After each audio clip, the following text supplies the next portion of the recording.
¿sí? Desde este transformador trifásico de aquí, teníamos que hacer una derivación monofásica, es decir, montarme de aquí de esta, colocar un seccionador y sacar una línea de media tensión monofásica de este transformador trifásico. Y aquí tenía el poste que alimentaba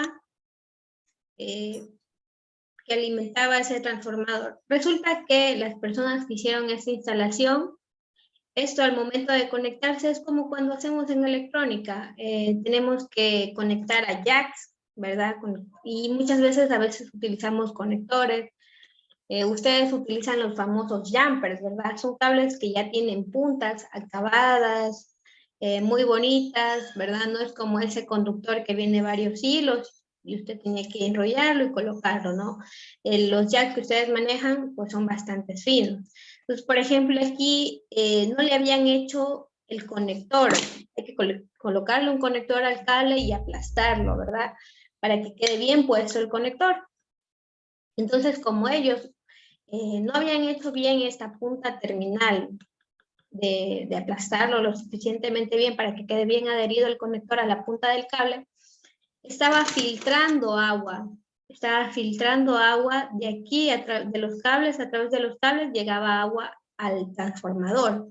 Entonces, en el momento que estábamos realizando los trabajos, hubo muchos problemas. Y cuando nosotros tenemos que entregar esto a CENEL, el megado no nos iba a salir correctamente. ¿Por qué? Porque iba a decir, aquí hay mayor conductividad, no está cumpliendo. Digamos que este es un cable de 2 a doble G, de 2 ceros o de un cero.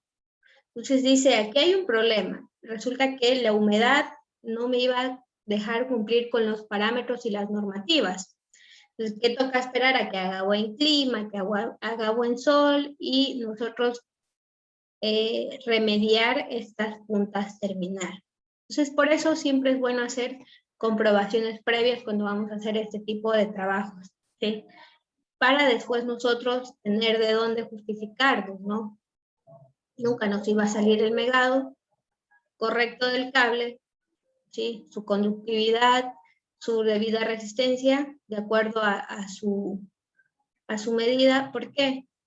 Porque había una falla desde acá, que no era falla de nuestro equipo técnico, sino que era una falla que se venía acarreando, ¿sí?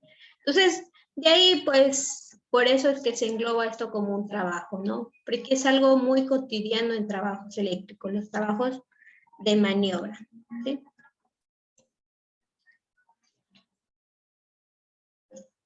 Muy bien, bueno, esto en cuanto a los trabajos, vimos ya los trabajos en tensión.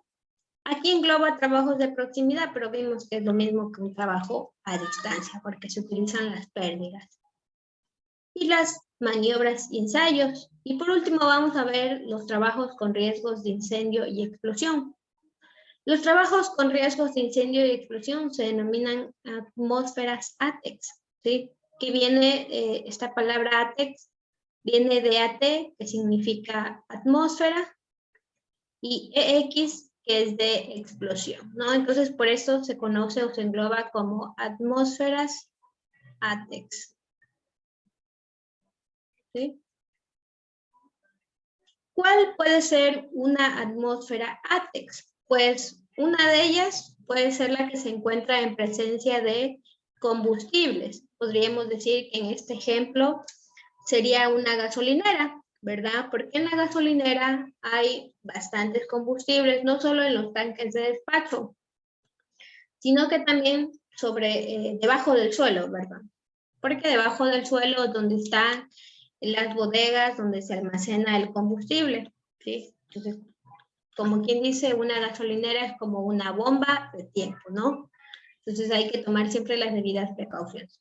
Eso es una atmósfera ATEX, debido a combustibles. Pero también podemos tener atmósferas ATEX debido a la acumulación de polvo.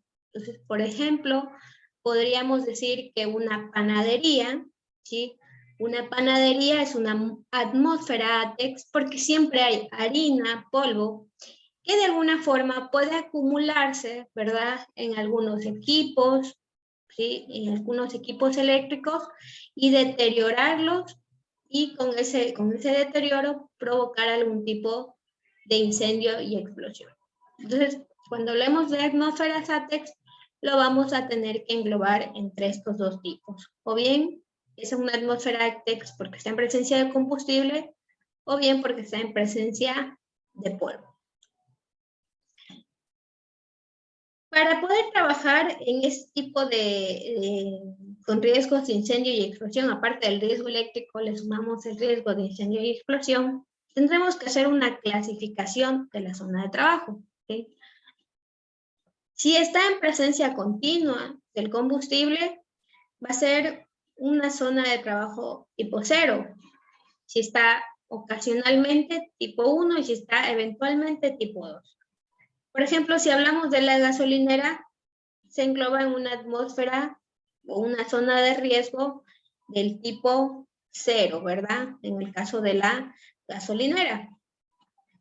Vemos el del polvo combustible. Si hay una presencia continua, sería una zona de trabajo 20. Si es una presencia ocasional, 21. Y si es una presencia eventual, 22. ¿Sí? Si hablamos de la panadería, va a depender mucho del sistema o las medidas preventivas que tengan esa panadería. Todas panaderías, el área textil, sabemos que el área textil desprende, ¿verdad? Partículas, puede desprender partículas muy pequeñas, ¿verdad? Como algodón, como hilos, muy pequeños que asimismo se pueden comportar como polvo. Entonces, por ejemplo, un área textil también es considerada una atmósfera ATEX, una azucarera, ¿verdad? Si hablamos que el ambiente es bastante seco, una azucarera, pues son partículas pequeñas que se pueden acumular en ciertas partes, también es una atmósfera ATEX. Entonces, va a depender de las medidas preventivas. La mejor medida preventiva, pues, es instalar sistemas de extracción de polvo, ¿sí? Focalizados, y de mejor forma sería hacerlo de una manera continua, que esté funcionando el extractor. Pero, ¿qué es lo que pasa a las empresas a veces por ahorrar costos en energía eléctrica? Lo prenden por horarios, ¿no? Digamos, aquí hay más presencia de polvo, lo voy a prender de tal horario a tal horario, y en el siguiente de tal horario a tal horario, ¿no? Lo mejor en estas atmósferas que es continua es hacerlo de manera continua, el extractor de polvo, ¿no? Por ejemplo, hablando de la panadería, y yo diría que es una panadería que trata de cumplir con los estándares que tiene un extractor de polvo, yo lo englobaría en una zona de riesgo de tipo 21, ¿no? Y que diciendo, ¿no?, que tiene máquinas o equipos que tienen un cierto grado de protección. ¿Qué más podemos ver aquí? ¿Sí? Decíamos que presencia continuada, ¿verdad? Tipo 0, 1 y 2 en el caso de combustibles, vapores o nieblas. Y el marcado es de esta forma, ¿no? Recuerden que estamos hablando de atmósferas ATEX, ¿no? ¿Sí? Este sería el marcado para este tipo de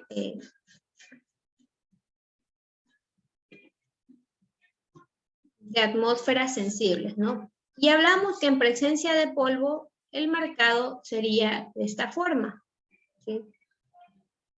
Igualmente empieza en 1, 2 y 3, pero aquí va representado con la letra D. Y aquí habla de algo adicional, tiene en el marcado de polvo, tiene la protección IP. ¿Sí? ¿Quién ha escuchado este grado de protección IP?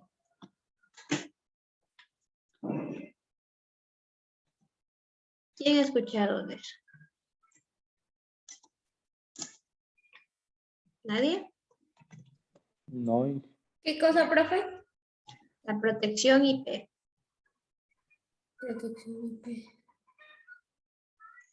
Ya, muy bien. Está bien si no han escuchado. Muy bien. La protección IP. No es a prueba de agua. Ya, muy bien, sí. Se llama el grado de protección que pueden tener algunos equipos, ¿sí?, contra polvo o agua, ¿sí? Luis nos decía contra el agua, pero también puede identificar la protección contra polvo. Y este grado de protección va a garantizar el correcto funcionamiento del equipo o más bien su durabilidad, ¿sí?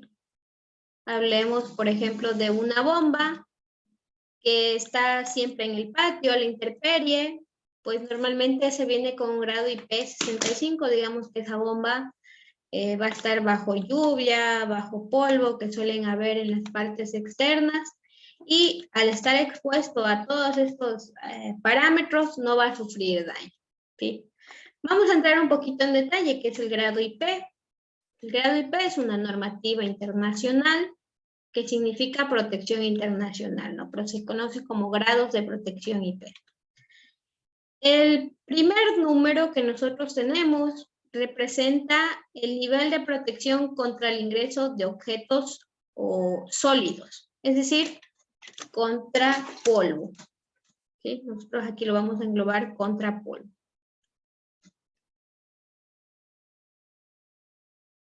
¿Por qué? Porque sabemos que el polvo es un objeto sólido, pero pues puede tener más o menos tamaño, ¿no? Partículas más o menos pequeñas. Y el segundo símbolo, el segundo número, va a atribuirse a la protección que tenga ese equipo contra el agua, ¿sí? Entonces, el primer dígito, dijimos que era contra el polvo, ¿sí? Si tiene grado 0, quiere decir que ese equipo no tiene protección contra el polvo. Por ejemplo, si tiene grado 3, ¿sí? Él va a poder proteger hasta partículas de menos, partículas menores a 2.5 milímetros, ¿sí? El elemento que debe utilizarse para la prueba es una esfera de 2.5 milímetros, no debe entrar en lo más mínimo, ¿sí? Por ejemplo, 2.5 milímetros, ya es bastante, ¿no? Pero, por ejemplo, el grado 1 que vemos aquí, él tranquilamente me va a poder entrar esta partícula de 1 milímetro, hasta de 2.5, hasta de 12.5, esta de 50 milímetros, es bastante grande, ¿no?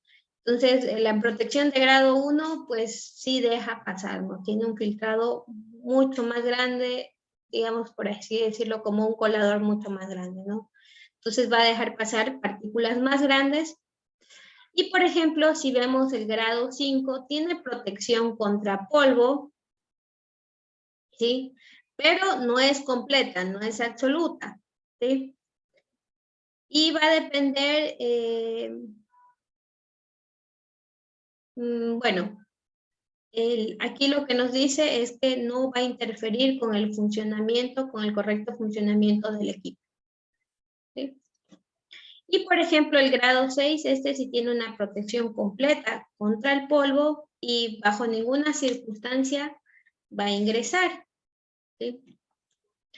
Vemos acá por la parte de abajo la protección contra el agua, ¿sí?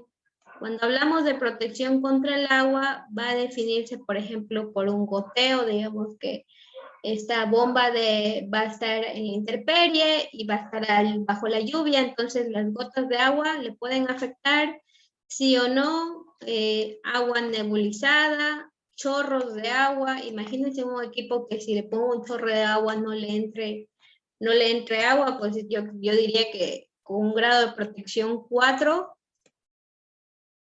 ya estoy súper protegido, ¿no? Por ejemplo, aquí en cualquier ángulo le puedo ingresar por chorros de agua y no debe ingresar a mi equipo, pero especifica un tipo de presión de este chorro de agua de 80 a 100 kilonewtons por metro cuadrado, ¿no? Y por un tiempo que no sea menor a 5 minutos. En la parte de acá abajo, bueno, y también explica el grosor de la boquilla, ¿no? Se parece un poquito con el grado 5. Por ejemplo, el grado 6 ¿sí? Miren, por ejemplo, acá hay el grado 8. Yo puedo prácticamente, este equipo funciona bajo el agua. ¿Sí? Por ejemplo, el grado 7, inmersión completa en el agua, ¿sí? Y básicamente no debe ingresar agua. Inmersión completa y continuada, ¿sí? Por ejemplo, el de acá de inmersión no entra agua, pero por menos de 30 minutos. Por acá no debe entrar, pero es nunca, ¿no? Y por ejemplo, 9K, potentes chorros de agua y altas temperaturas, ¿no? Entonces, conforme va aumentando la numeración del grado de protección es mayor. Dicho esto, vemos que para una presencia continuada de polvo, la maquinaria que yo utilice tiene que tener un grado 6 de protección contra el polvo. Si hay una presencia atenuada, de 6 igualmente, y si ya pues no hay casi presencia de polvo, puedo utilizar una protección de grado 5, ¿sí? Entonces, ese es el problema que suele haber en la mayoría de estas atmósferas ATEX, que es mucho más costoso, o puede resultar a veces un poco costoso para el empresario conseguir máquinas con un grado IP adecuado. Entonces, por ejemplo, si yo en esa panificadora utilizo una amasadora, que tal vez le dije a algún vecino que me dé haciendo esa amasadora, que sabe de metalurgia y me dio haciendo la amasadora, pero no cumple con todas las normativas de seguridad y no cumple en especial con estos grados de protección, con el tiempo se va a deteriorar la máquina y también se va a convertir en una bomba de tiempo, ¿no? Esa maquinaria puede empezar a tener problemas eléctricos que pueden generar algún tipo de cortocircuito o ese tipo de situaciones. Bueno, esto era en cuanto a lo que les quería hablar de las zonas de riesgo. Clasificar las zonas de riesgo, pues la podemos considerar una medida preventiva, ¿sí? También otra medida preventiva cuando voy a hacer trabajos eléctricos es reducir la presencia de sustancias inflamables o combustibles, adecuar los equipos de acuerdo a la zona de trabajo, ¿sí? Si es posible sustituir trabajos de caliente por frío, caliente significa trabajar en tensión, frío trabajar sin tensión, ¿sí? También es adecuado, otra medida preventiva, evitar la electricidad estática. ¿Cómo podemos eliminar esa electricidad estática? Pues es la ropa que usamos, ¿no? Sabemos que la electricidad estática se produce por ese rozamiento, ¿verdad? Que pueden haber suele hacerse el ejemplo de la electricidad estática de un globo, ¿verdad? Con una persona, estamos frotando, ¿sí? Y después le pasamos a otra persona, le tocamos y le hacemos una pequeña descarga eléctrica, ¿no? Se produce por ese rozamiento normalmente la energía estática, la electricidad estática. Entonces, una forma de minimizar como medida preventiva sería utilizar la ropa adecuada. Ya vimos que la ropa adecuada debe ser de algodón. Otra cosa que puede aumentar esta electricidad estática es que haya un ambiente muy seco, ¿no? Que tal vez haya mucha resequedad en el ambiente, entonces lo adecuado sería mantener una humedad, ¿sí? Algunas empresas pueden mantener una humidificación del ambiente, sin embargo, a veces puede afectar con su proceso de producción, entonces no siempre se puede garantizar esta energía estática, ¿no? Y la otra, pues, es mantener aparatos aterrizados a tierra, ¿sí? Algún tipo de aparato que pueda acumular la energía estática, instalarle su respectiva puesta a tierra. Bueno, ¿hasta aquí alguna pregunta, chicos? Bueno, el equipo de protección personal, ya vimos, ¿no? En detalle un poco eso, también ustedes ya lo hicieron. Las pérdidas aislantes eran necesarias para los trabajos a distancia. Pues estas son las pérdidas aislantes, pues básicamente son tubos aislados que en la punta se les coloca la herramienta de acuerdo a lo que yo vaya a hacer, ¿sí? Entonces puede variar, no es una herramienta fija. La parte de abajo se la conoce como la empuñadura y es esa parte de manipulación que tiene el trabajador, asimismo como este disco de delimitación que limita el espacio donde podría operar el trabajador, ¿sí?